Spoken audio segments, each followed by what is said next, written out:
नमस्कार साथियों, मेरा नाम है संतोष और आपका फिर से एक बार स्वागत है मेरे YouTube चैनल सनातन ग्रंथ में। तो साथियों, बात उस समय की है जब महाभारत का युद्ध शुरू होने वाला था। भगवान श्री कृष्ण युद्ध में पांडवों के साथ थे, जिससे लगभग ये निश्चित ही जान पड़ता था कि कौरव सेना भले ही अधिक शक्तिशाली और संख्या बल में अधिक हों, लेकिन निश्चित तौर पर जीत पांडवों की ही होगी।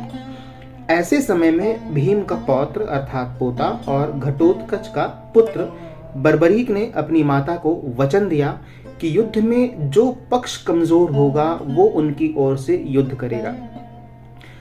बर्बरीक ने भगवान शंकर को प्रसन्न करके 3 अजेय बाण प्राप्त किए थे। जब भगवान श्री कृष्ण को बर्बरीक की इस योजना का पता चला, तब वो ब्राह्मण का वेश धारण करके बर्बरीक के मार्ग में आ गए।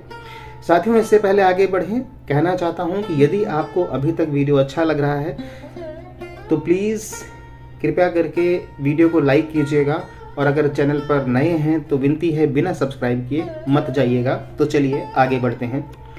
श्री कृष्ण ने बर्बरीक का मजाक उड़ाया कि वो 3 बाण से भला क्या युद्ध लड़ेगा। कृष्ण की बात को सुनकर बर्बरीक ने कहा कि उसके पास जो बाण हैं वो अजेय हैं, वो एक बाण से ही पूरी शत्रु सेना का अंत कर सकता है, और सेना का अंत करने के बाद उसका बाण वापस अपने स्थान पर लौट जाएगा।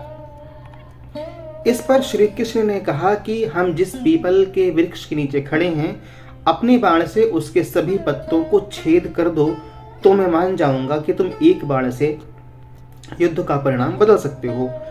बर्बरीक ने चुनौती स्वीकार करके भगवान का स्मरण किया और बाण चला दिया। पेड़ पर लगे पत्तों के अलावा नीचे गिरे पत्तों को भी छेद दिया। इसके बाद बाण भगवान श्री कृष्ण के पैरों के चारों ओर घूमने लगा, क्योंकि एक पत्ता भगवान ने अपने पैरों के नीचे दबा कर रखा हुआ था। भगवान श्री कृष्ण जानते थे कि युद्ध में विजय पांडवों की होगी, और माता को दिए वचन के अनुसार बर्बरीक कौरवों की ओर से लड़ेगा, जिससे अधर्म की जीत हो जाएगी। इसलिए ब्राह्मण वेशधारी श्री कृष्ण ने बर्बरीक से दान की इच्छा प्रकट की। बर्बरीक ने दान देने का वचन दिया। तब श्री कृष्ण ने बर्बरीक से उसका सिर मांग लिया। बर्बरीक निश्चित तौर पर समझ गया कि ऐसा दान मांगने वाला कोई ब्राह्मण नहीं हो सकता। बर्बरीक ने ब्राह्मण से कहा कि आप अपना वास्तविक परिचय दीजिए। इस पर श्री कृष्ण ने उन्हें बताया कि वो कृष्ण हैं। सच जानने के बाद भी बर्बरीक ने सिर देना स्वीकार कर लिया, लेकिन एक शर्त रखी कि वो उनके विराट रूप को देखना चाहता है तथा महाभारत युद्ध को शुरू से अंत तक देखने की इच्छा रखता है। भगवान ने बर्बरीक की इच्छा पूरी की।